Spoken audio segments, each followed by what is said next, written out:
תערוכה לא שגרתית שמחברת בין אומנות לטכנולוגיה הגיעה הישר מבריטניה למוזיאון העיצוב בחולון. בין המוצגים ציורים שמשתנים כשנוגעים בהם. עידו סולומון כתבנו לענייני טכנולוגיה ביקר שם.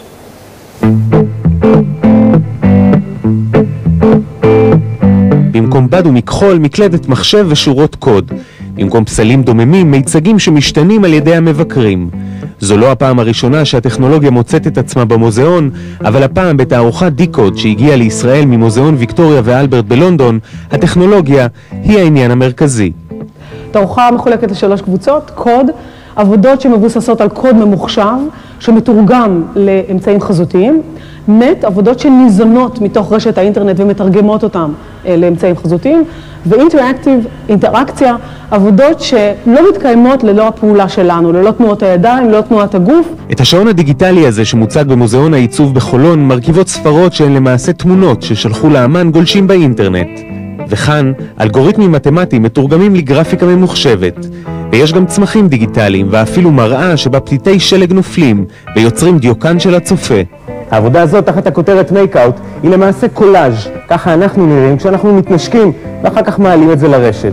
העבודה הזאת מחוברת לסנסורים שנמצאים מחוץ למוזיאון, ובעצם הרוח שנושבת בחוץ מזיזה את העלים כאן בפנים. This exhibition is all about new forms of inspiration, making and creativity, and it's about artists, scientists and engineers working together to make a new kind of creative practice. And for the first time, the visitor is directly involved in that creative process. בניגוד למקובל, בתערוכה הזו לא תמצאו קטלוג של העבודות.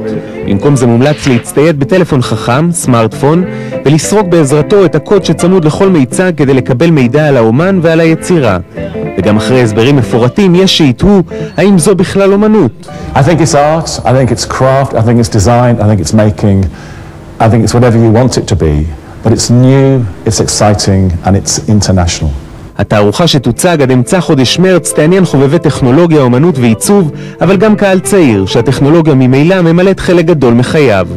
לצד הביקורת על כך שהטכנולוגיה מבודדת את האדם מהחברה, הנה הוכחה שהיא גם יכולה להוציא אותנו מהבית כדי להתגודד סביבה. דיברנו על אומנות וטכנולוגיה.